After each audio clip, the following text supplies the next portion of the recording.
같이 말씀 보시겠습니다. 느헤미야 9장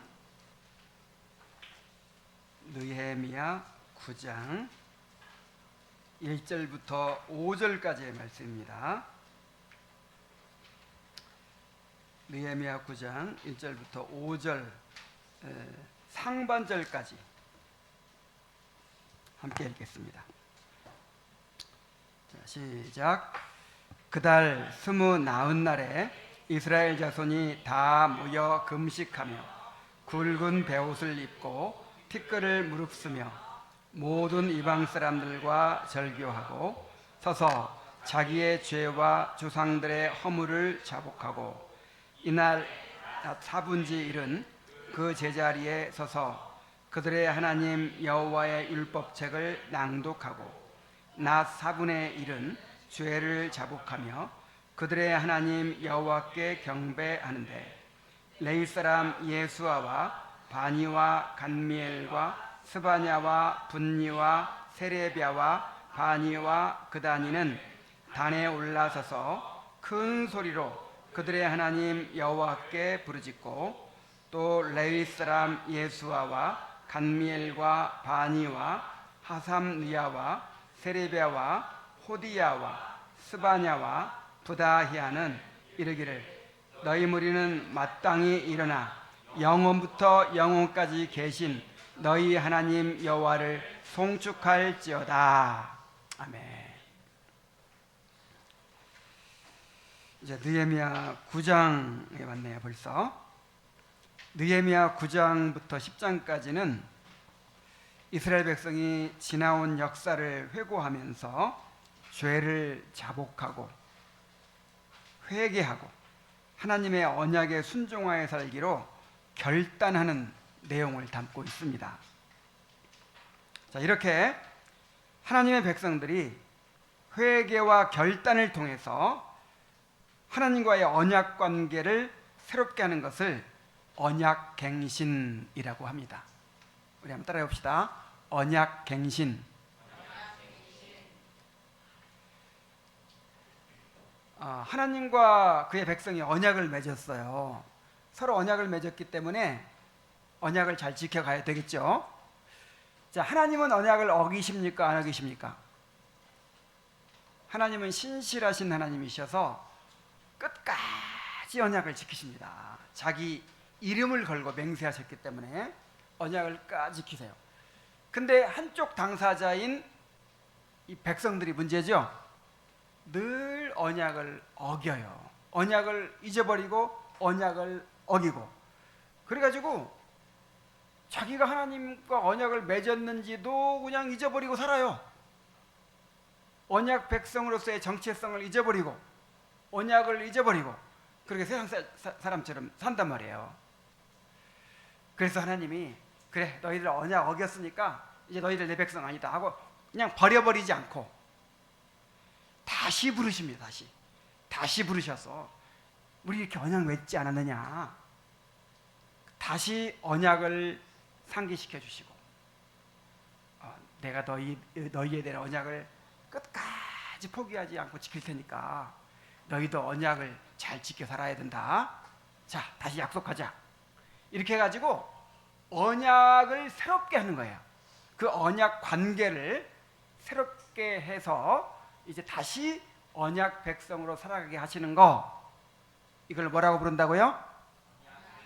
언약갱신. 그래서 이스라엘 백성의 역사를 보면 끊임없이 언약갱신이 이루어져요. 자, 우리에게도 언약갱신이 필요할까요? 안 할까요? 필요하죠. 우리도 세상에 살다 보면 언약 백성으로서의 정체성을 잃어버리고 세상 사람들을 따라 살게 되곤 합니다. 어느새 하나님의 언약 안에서 멀어지는 것입니다. 그래서 우리가 하나님과 우리와의 관계를 무슨 관계로 이해해야 돼요? 언약 관계. 그리고 우리가 짓는 죄를 언약의 관점에서 바라봐야 돼요.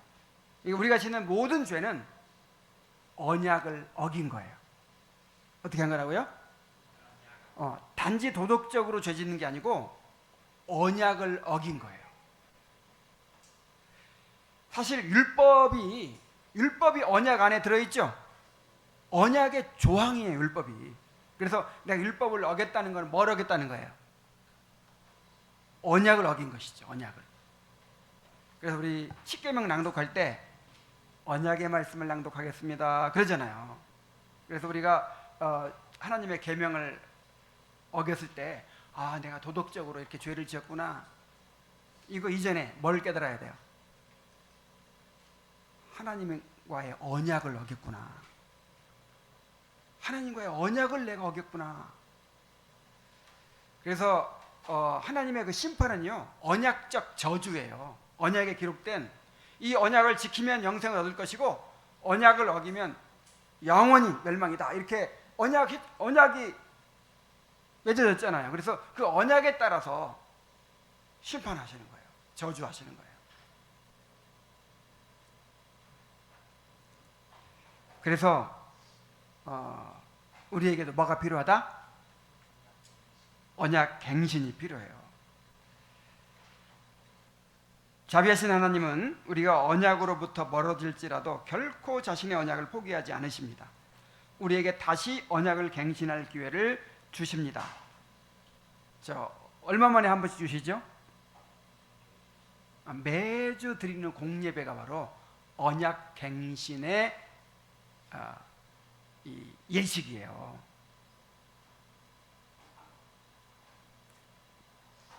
우리는 예배를 통해서 언약을 새롭게 하는 것입니다. 자, 예배 때 우리가 언약을 어긴 죄를 자백하죠. 우리 언약을 어긴 죄를 자백하고 용서를 받죠. 그러면 하나님이 새로운 언약을 선포해 주시죠. 그리고 우리가 언약을 지켜 살겠습니다 하면서 우리 자신을 하나님 앞에 봉헌하죠. 그러면 하나님이 복을 주시면서 강복을 선언해 주시죠. 그래서 완전히 언약 백성으로 다시 새로워지는 거예요.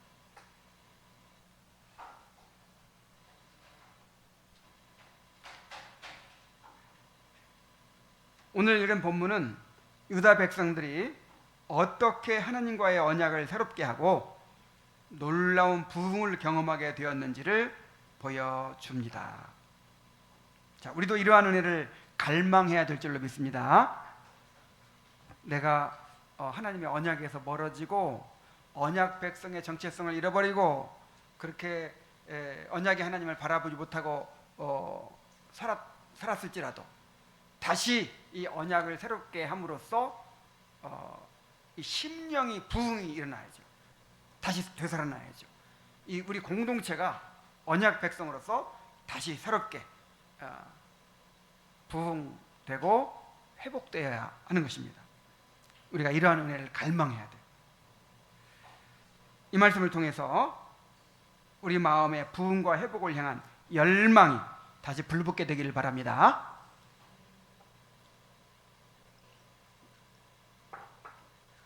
자, 초막절이 끝났어요.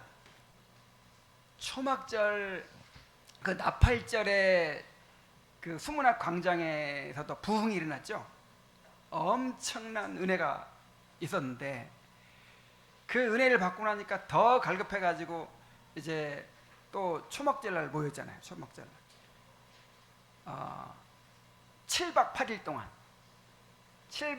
동안 날마다 말씀을 듣고 그렇게 날마다 제사를 드리고 그렇게 은혜를 충만하게 받고 이제 집으로 돌아갔겠죠. 자, 그런데 초막절이 끝나고 유다 백성들이 다시 또 예루살렘에 모입니다. 1절에 보니까 그달 29날에 이스라엘 자손이 다 모여 금식하며 굵은 베옷을 입고 티끌을 무릅쓰며 그랬죠. 이 유다 백성들의 이 부흥의 과정이 사실 언제부터 시작됐다고 볼 수 있을까요? 자, 언제부터 시작됐어요? 성벽을 건축할 때부터지. 그 성벽을 처음에 진짜 뭐 외적으로나 내적으로나 완전히 그냥 무너져 있는 그런 상태에서 이제 느헤미야가 와가지고 막 기도하면서 성벽을 함께 건축하기 시작하잖아요. 그 다음에 막 여러 가지 어려움이 있을 때 함께 기도하면서 은혜를 힘입어서 막 그거를 극복해내잖아요. 그래가지고 그걸 다 완공하잖아요. 그때부터 벌써 이 부흥에 대한 이 빌드업이 막 진행되고 있었던 거예요.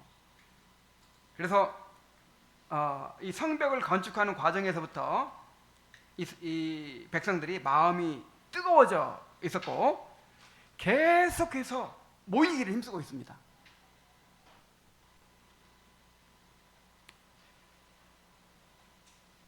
성벽을 얼마 동안 건축했죠? 52일 동안. 52일간은 그러니까 함께 지낸 거예요. 처음에는 출퇴근하다가 나중에는 어떻게 했어요? 아예 함께 먹고 자자 해가지고 그냥 함께 먹고 자면서 성벽을 건축했잖아요. 그러니까 52일간 함께 했어요. 52일간 성벽을 공사를 하고 이제 6월 25일 날 완공한 거예요. 그리고 나서 6일 후에 7월 1일 날 나팔절 날 또 모였잖아요. 그리고 아마 7월 10일 날 대속주일 날도 모였을 거예요. 그리고 언제 또 모였다고요? 7월 15일부터 22일까지 초막절로 모였어요. 그리고 오늘은 또 며칠이에요? 유은겸 며칠이야 오늘? 29날 24일이지 24일. 자 22일 날 초막절이 끝났어요. 근데 또 언제 모였어요? 이틀 만에 또 모였어. 이틀 만에. 아니, 멀리 있는 사람은 집에도 안 갔을 것 같아. 이틀 만에 또 전 국민이 예루살렘에 모인 거예요.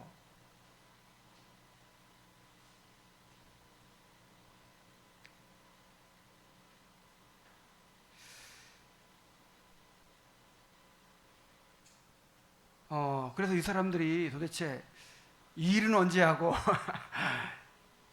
이 일은 언제 하고 생활은 어떻게 했나 모르겠어요. 그냥 그러니까 그 총 모인 그 달수가 성벽 건축할 때부터 시작해가지고 그러니까 5월달부터 모였잖아요. 5월달부터 모여 있었고 6월달 한 달 모이고 7월 한 달을 29날 또 모였으니까 7월 한 달은 거의 그냥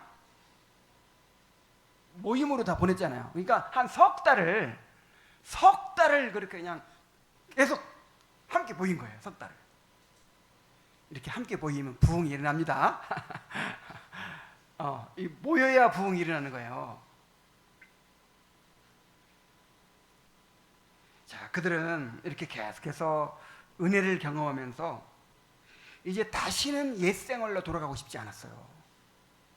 야, 이렇게 좋은데, 이렇게 우리 영혼이 회복되고 공동체가 회복되고 이렇게 말씀의 은혜가 회복되고 이렇게 예배의 은혜가 회복되고 우리가 이렇게 하나님의 임재를 누리고 자, 이것이 이렇게 좋은데 이렇게 충만한데 옛날 왜 우리가 그렇게 하고 살았을까?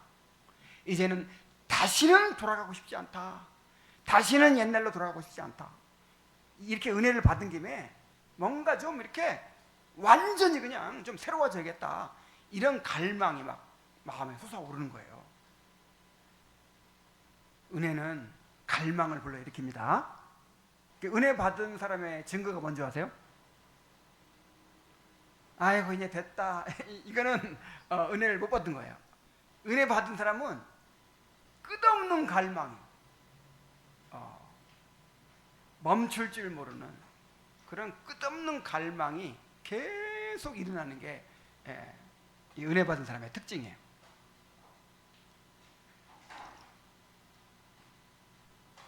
그들은 더욱 철저한 회개와 결단을 통해서 언약 백성의 삶을 회복하기를 원했습니다.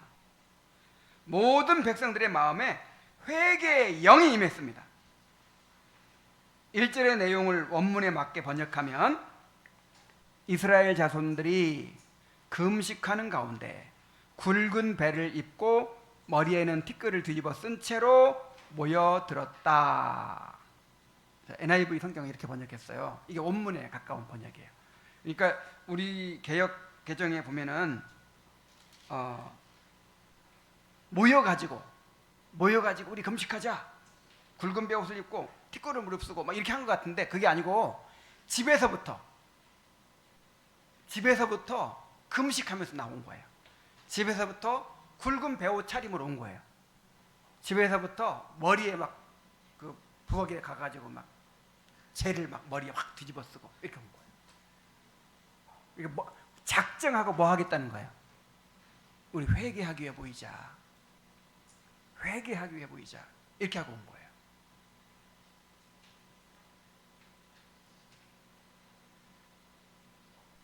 초막절 집회를 통해서 경험한 은혜가 그들을 이렇게 회개하고 하나님 앞에 바로 서고자 하는 갈망을 불러 일으킨 것입니다. 하나님께서 우리에게도 이러한 은혜를 부어주시기를 바랍니다. 유다 백성들이 힘을 모아서 함께 성벽을 쌓은 계기를 통해서, 그리고 절기 예배를 통해서 은혜를 받게 되었던 것을 한번 생각해 보십시오. 하나님께서 우리에게도 은혜 받을 기회를 주고 계십니다. 우리가 함께 모여 말씀을 듣고 기도하고 교제하는 예배와 모임들이 다 이러한 은혜의 기회예요. 매주 드리는 주일 예배나 수요 기도회를 통해서 하나님께서 은혜를 베풀어 주십니다. 그리고 수련회와 같은 특별한 집회를 통해서도 은혜를 주십니다. 신방을 통해서도 은혜를 주시고요. 우리가 지금 계획하고 있는 시편 찬양제나 또 성도들이 함께 모여서 교제하는 이 야유회를 통해서도 은혜를 주십니다. 특별히 저는 이 말씀을 준비하면서 이번 주 토요일에 뭐가 있죠? 무슨 모임이 있죠? 영적 각성을 위한 기도회가 있잖아요. 바로 지금 그 유다 백성들이 모였던 그 모임이에요. 우리에게도 그런 모임을 하나님께서 허락하셨어요. 하나님은 우리가 함께 모일 때 은혜를 베풀어 주십니다. 언제? 형제가 연합하여 동거함이 어찌 그리 선하고 아름다운고. 그 다음에 뭐라 그랬죠?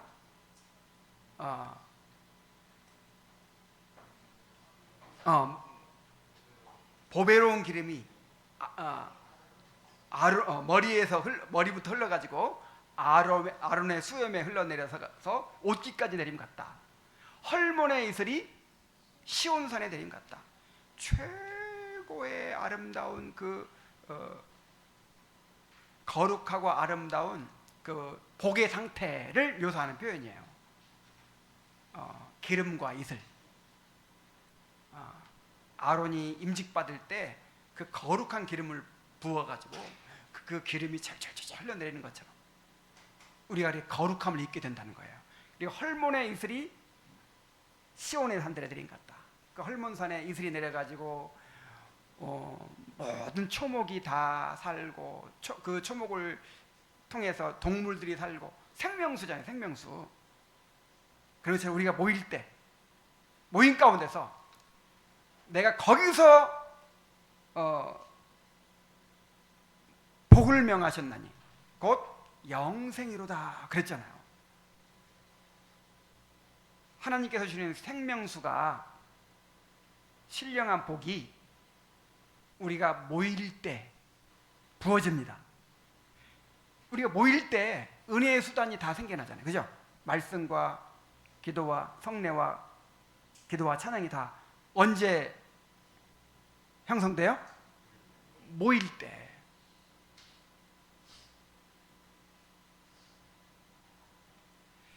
유다 백성들처럼 이러한 모임들을 사모하시기 바랍니다. 은혜 받을 기회로 소중하게 여기고 마음을 다해서 그래 갈망을 가지고 참여하게 되기를 바랍니다. 이렇게 정말 은혜를 사모하고 참 이 사람들의 그 마음 상태를 한번 좀 생각해 보세요. 야, 정말 지금처럼 자동차가 있는 게 아니잖아요. 자동차가 있는 것도 아니고 무슨 버스가 있는 것도 아니고 지하철이 있는 것도 아니에요. 다 걸어갔다 걸어와야 되잖아요. 그 먼 거리를 짧게는 몇 킬로에서 좀 멀게는 몇십 킬로, 몇백 킬로까지 그 먼 거리를 그냥 그렇게 달려가지고 또 모이고 또 모이고 또 모이고 하는 걸 좀 보세요.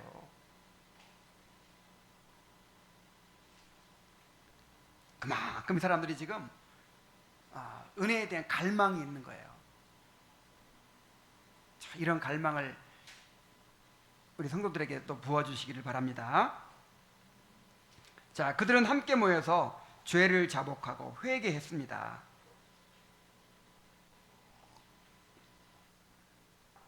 2절에 보니까 모든 이방 사람들과 절규하고 서서 자기의 죄와 주상들의 허물을 자복하고 그랬어요. 자, 모든 이방 사람들과 뭐 했다? 절규했다. 자, 이것은 이스라엘 백성이, 유다 백성들이 이방인과의 관계를 단절함으로써 이방인의 문화와 삶의 방식에서 떠나서 하나님의 언약 백성으로서 철저하게 구별된 삶을 살겠다고 신앙적 결단을 하게 된 것입니다. 우리가 그동안 느헤미야서를 통해서 그 유다 백성들이 심지어 지도층까지도 얼마나 깊이 이방인들과 이렇게 연결이 되어 있었는지를 확인했죠. 그러니까 서로 통혼을 했어요. 결혼하고 사돈을 맺는다는 거죠.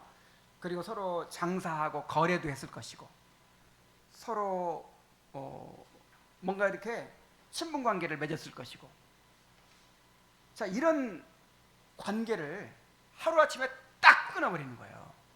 나중에 이제 여기 뒤에 보면은 심지어 이방인과 결혼한 사람들이 이방인 아내를 다 보내버려요. 그 정도로 철저하게 이방인과 절교를 합니다. 이렇게 단절을 합니다. 자, 왜 그랬을까요? 이 사람들이 이 언약 백성으로 정체성을 잃어버리고 자꾸만 이방인의 풍습을 따르고 문화를 따르고 그 이방인을 본받아 사는 이유가 뭘까요?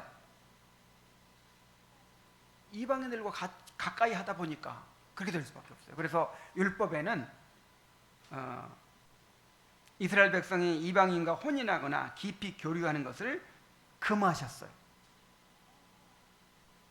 심지어 가나안 땅을 정복할 때는 그 가나안 모든 민족을 어떻게 하라고 했죠? 다 진멸하라고 했죠. 진멸하라. 긍휼히 보지 말고 다 진멸해라. 만약에 그 사람들 남겨두면 그 사람들이 너희 눈을 찌르는 것이 되고 옆구리에 가시같이 될 것이다.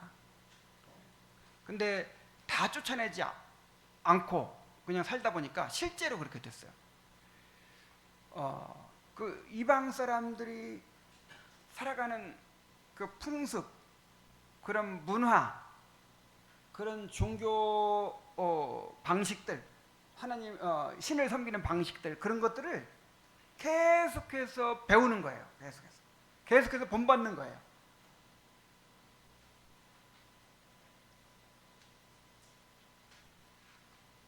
그래서 이스라엘 역사에서 보면 이방인들을 가까이하고 그들을 본받는 데서 타락이 시작되었는데 이것은 느헤미야 당시도 마찬가지였습니다. 이걸 깨달은 거예요, 이 사람들이. 우리는 다르다. 우리는 정말 이 이방 사람들과 다른 사람들이다. 우리는 여호와 하나님과 언약을 맺은 백성이다. 온 세계 만민 중에 구별된 백성이다. 이런 의식을 갖게 된 거예요. 그래서 이제 더 이상 이런 사람들을 따라 살면 안 되겠구나. 이 모든 이방인과 단절할 때 얼마나 많은 대가를 치렀겠어요. 돈 빌려주고 못 받은 것도 있겠죠. 뭐 거래 중인 것도 있었겠죠. 뭐 사돈 맺은 관계들도 있었겠죠. 그런 거를 뭐 모든 불리하고 손해 보는 것 다 감수하고 딱 끊는 거예요. 이제 언약 백성으로서 이방인들과 철저히 구별되며 살겠습니다 하는 참된 회개의 표현이었습니다. 그들은 자기들의 죄와 조상들의 허물을 자복했습니다. 나팔절날 오래오래 흐느껴 울면서 막 회개했었잖아요. 초막절날도 회개했잖아요. 근데 또 회개할 것이 뭐가 이렇게 많을까요? 점점 더 회개는 깊어지는 것입니다. 점점 더 자신들의 죄를 회개하고 심지어 이제 조상들의 죄까지도 회개해요.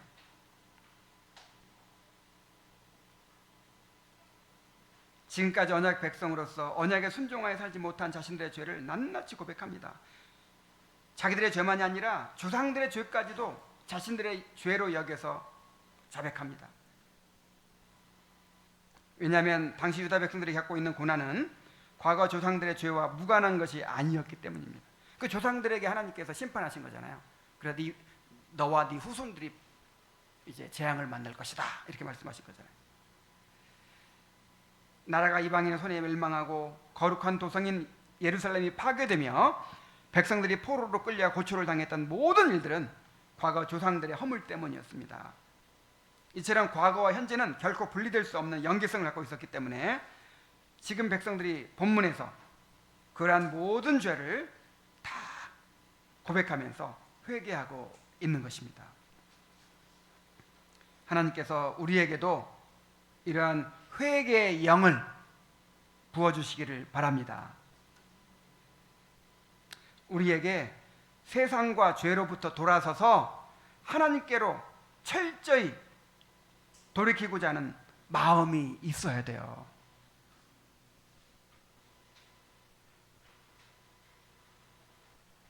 유다 백성들이 이방인과 절교했던 것처럼 우리로 하여금 하나님을 바라보지 못하게 하고 죄에 빠지게 하는 모든 것들을 내어버리고자 하는 그런 마음의 결단이 있어야 됩니다.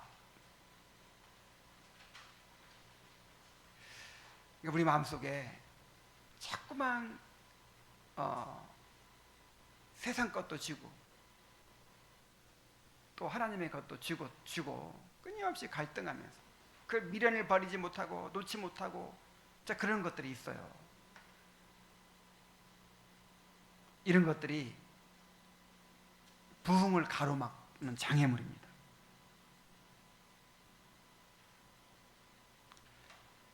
우리의 죄를 정직하게 인정하고 자복해야 합니다. 유다 백성들이 자기들의 죄뿐 아니라 조상들의 죄까지도 함께 고백했던 것처럼 우리도 공동체가 직면한 문제에 대해서 다른 사람을 탓하기보다 그 책임을 함께 짊어지고자 해야 됩니다. 공동체의 죄를 자신의 죄로 여기면서 하나님 앞에 겸손히 회개하는 마음이 있어야 돼요. 하나님께서 정말 우리 모두의 마음 가운데 이런 마음을 부어주시길 바랍니다. 이것이 부흥이에요. 얼마나 놀랍습니까? 그 유다 백성 전체에게 이런 회개의 영을 부어주시니까 어떤 차림으로 가요? 집에서 밥을 굶고 가요. 금식하고 가요. 배옷을 입고 가잖아요. 머리에 재를 뒤집어 쓰고 가잖아요. 회개하기 위해서 모이잖아요. 몇몇 사람만 그러는 게 아니라 온 백성이 막 같은 마음으로 그렇게 회개하는 거예요. 그런데 어떻게 하나님께서 은혜를 부어주시지 않을 수가 있겠어요? 정말 우리 이 공동체에, 우리 교회에 하나님께서 그런 은혜를 주시기를 기도합시다. 자, 이제 모여가지고 어떤 식으로 모임을 가졌는지 또 살펴봅시다. 이 모임은요, 말씀과 기도와 찬양의 집회였어요. 자, 먼저 낮 4분지 1은 율법책을 낭독했습니다.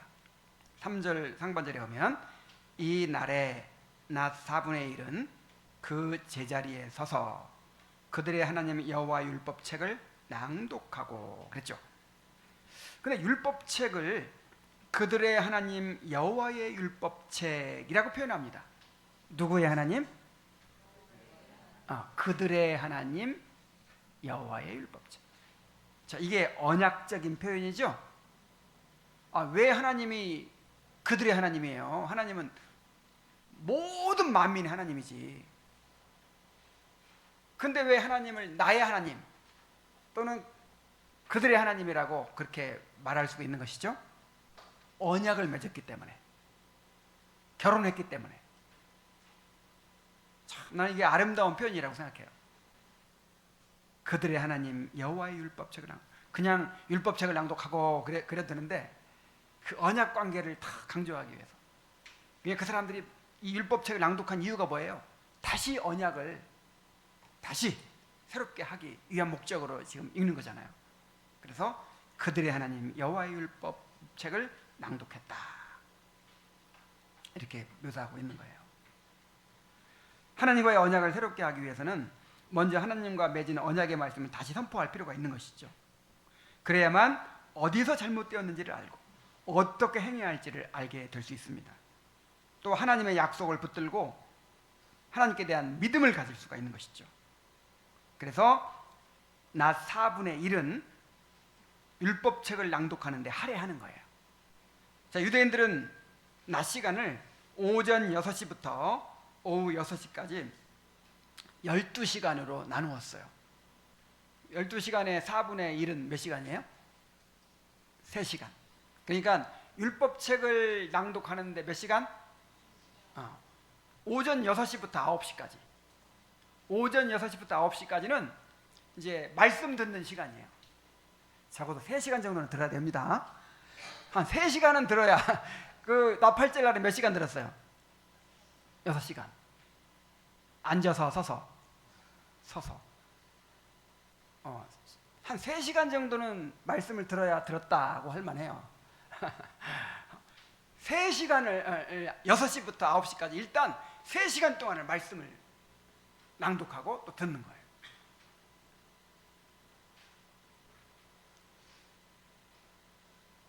서서 들었어요. 서서. 근데 이 말씀도, 이 표현도 참 재밌어요. 그 제자리에 서서 그랬어요. 어디 서서? 그 제자리에 서서. 이 말은 그들 자신의 자리에 서서라는 의미인데, 그러니까 그들이 그 모임에 떠나지 않고 그 자리를 지켰다는 것이죠. 자기 자리, 자기가 있어야 할 자리를 딱 지키고 그렇게 말씀을 들었다는 것인데, 이게 또 영적으로 나타내는 의미가 또 있다는 생각이 듭니다. 장소적인 의미만이 아니라 영적으로 하나님의 말씀 앞에서 그의 백성으로서 서 있는 자리를 말하는 거예요. 하나님께서 아담이 언약을 어기고 어떻게 했어요? 어디로 가서 숨어버렸어요. 하나님의 얼굴을 피해가지고 어디로 가서 숨어버렸어. 그때 하나님이 뭐라고 하셨죠? 아담아, 내가 어디 있느냐? 물으셨어요. 이 말이 무슨 말이에요? 하나님이 몰라서 물어요? 하나님이 어디인지 몰라서 물어요? 네가 네 자리에 있지 않다. 지금 네가 서 있어야 될 그 언약의 자리, 언약 백성의 자리, 왜 그 자리에 있지 않고 그 자리를 떠났느냐? 이렇게 물어보시는 거예요. 정말 우리가 있어야 할 자리가 있습니다. 아무리 어렵고 힘들어도 인내하면서 정말 지켜야 될 우리의 자리가 있어요. 그 제자리에 서서 우리가 하나님의 말씀을 들어야 하는 것입니다. 진정한 부흥은 언제나 말씀으로부터 시작됩니다. 먼저 우리가 하나님의 언약의 말씀을 들어야 돼요. 말씀을 통해서 우리의 죄를 깨닫게 되고 말씀을 통해서 하나님의 어떤 분이신지를 바라보게 되고, 말씀을 통해서 하나님의 약속을 붙잡게 되고, 말씀을 통해서 우리가 행해야 할 바를 알게 될 수 있습니다. 말씀이 은혜의 수단입니다. 성령은 말씀을 통해서 우리 영혼을 감화시키십니다.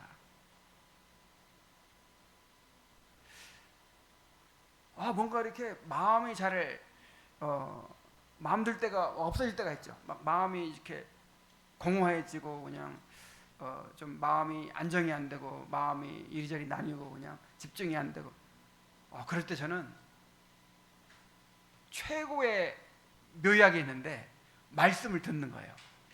말씀을. 오늘 아까 오면서도 마음이 편치 않은 거예요. 여러 가지로. 그래가지고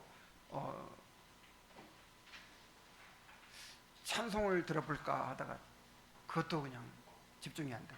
또 오늘 뉴스를 들어볼까 더 마음이 복잡해지고. 그래가지고 이번 주 대의문답 말씀을 들으니까 이야 정말 그냥 생수와 같아요. 어쩌면 그렇게 그 교리적으로 명확합니까? 어쩌면 그렇게 원리가 명확합니까? 정말 이렇게 확실한 메시지가 어디 있어요? 이야 정말 그 말씀을 들으면서 하나님을 다시 바라보게 되고, 그래 하나님이 천지를 지으신 하나님이시지, 나의 삶을 섭리하시는 하나님이시지. 그러면서 정말 다시 마음이 안정이 되는 거예요.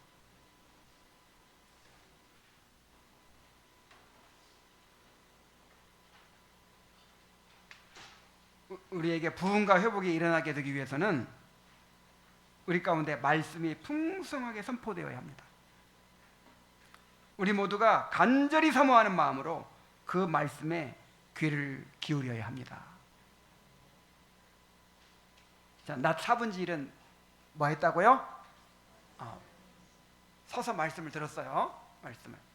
자, 그 다음에 또 4분의 1은 죄를 자복하며 그들의 하나님 여호와께 경배했습니다. 3절 하반절부터 오면 낮 4분의 1은 죄를 자복하며 그들의 하나님 여호와께 경배하는데, 레위 사람 예수아와 바니와 간미엘과 스바냐와 분니와 세레비아와 바니와 그다니는 단에 올라서서 큰 소리로 그들의 하나님 여호와께 부르짖고, 또 레위 사람 예수아와 간미엘과 바니와 하삼느야와 세레비아와 호디야와 스바냐와 부다야는 이르기를, 너희 무리는 마땅히 일어나 영원부터 영원까지 계신 너희 하나님 여호와를 송축할지어다.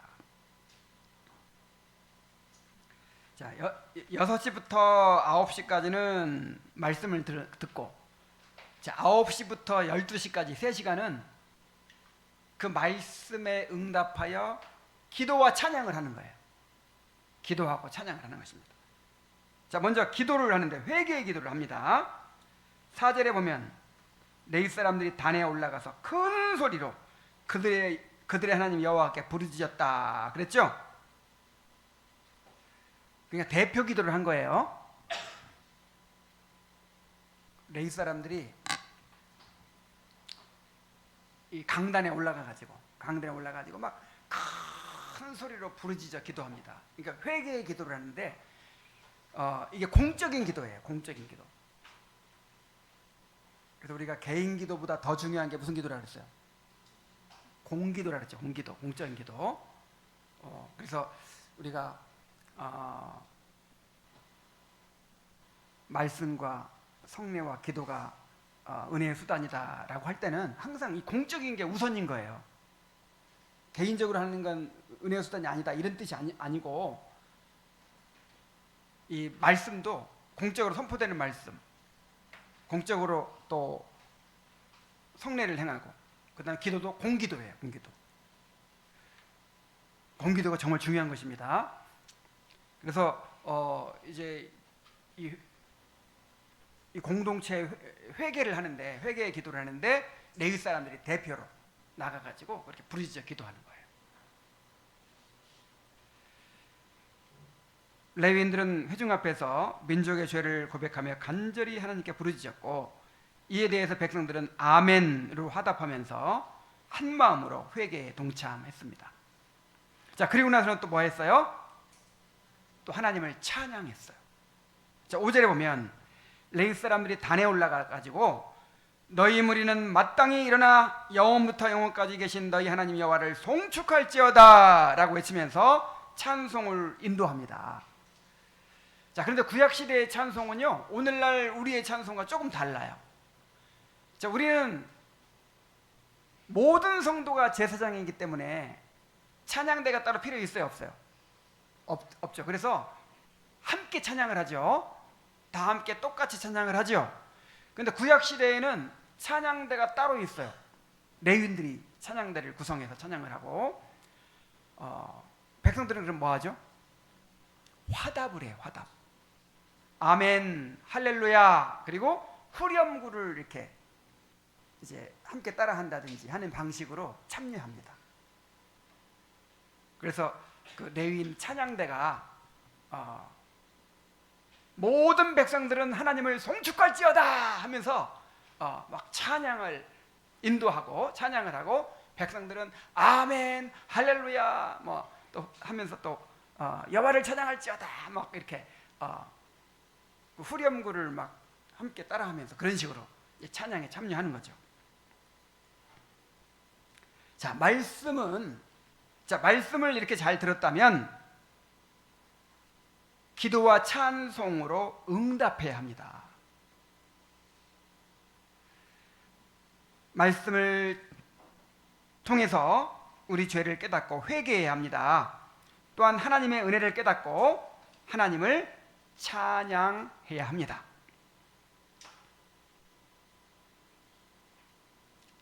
이렇게 하나님의 말씀으로 우리에게 임하시면 우리는 기도와 찬송으로 하나님께 나아가는 거예요.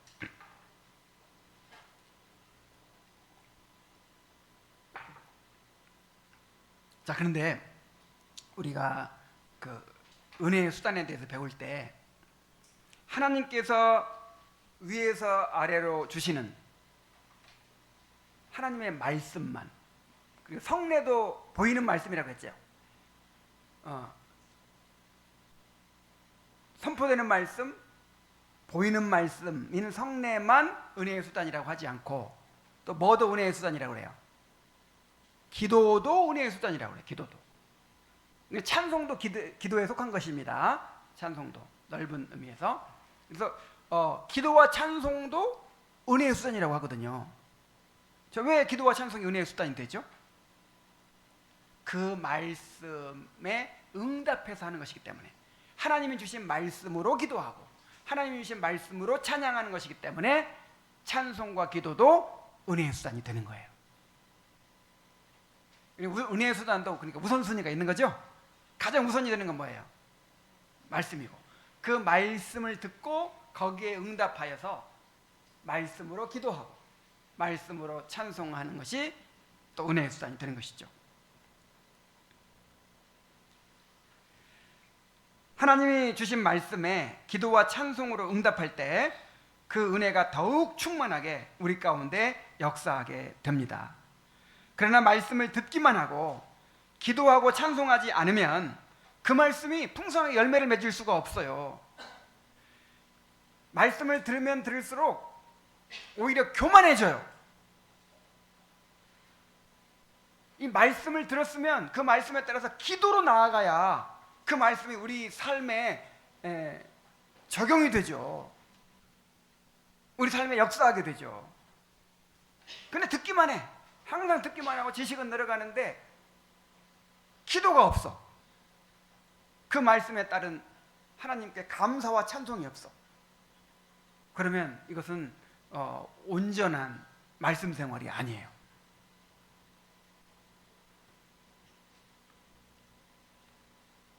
우리 교회에서, 우리 가정에서 말씀이 풍성하게 선포되는 것처럼 기도와 찬송이 풍성하게 넘쳐나기를 바랍니다. 이제 말씀을 맺겠습니다. 자, 유다 백성들이 부흥을 경험하는 것을 보면서 우리도 부흥을 사모하게 되기를 바랍니다. 이야, 정말 이런 은혜가 우리에게도 부어졌으면 좋겠다. 그런 소원이 여러분 안에서 일어나게 되기를 바랍니다. 유다 백성들은 성벽을 쌓는 일에 함께 헌신하면서, 절기 모임들에 함께 참여하면서, 말씀과 기도와 찬양을 통해서 은혜를 받고 부흥을 경험하게 되었습니다. 우리도 우리에게 주어진 예배와 섬김의 모임들을 은혜 받을 기회로 소중하게 여겨야 합니다. 사모해야 됩니다. 모든 예배와 모임들을 회개와 결단을 통해서 하나님과의 언약을 새롭게 하는 언약 갱신의 기회로 삼아야 합니다. 자, 특별히 이번 토요일에 우리가 이런 말씀과 기도와 이 찬양의 집회를 가질 거예요. 토요일 날 오후 3시에 금식하고 또 베옷을 입고 머리에 재를 뒤집어 쓰고 그렇게 모이시기 바랍니다.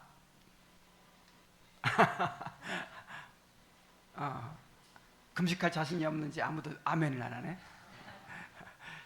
뭐 금식 안 해도 좋으니까 정말 그런 은혜를 갈망하는 마음으로, 회개하는 마음으로 오세요. 그래서 그날 이제 말씀이 선포될 것이고, 그 다음에 그 말씀에 응답하여 기도가 있을 것이고, 그 다음에 또 풍성한 찬송이 있을 거예요. 그날 하나님의 은혜를, 그날 주어질 하나님의 은혜를 사모합시다. 자, 이제 우리 함께 기도하겠습니다.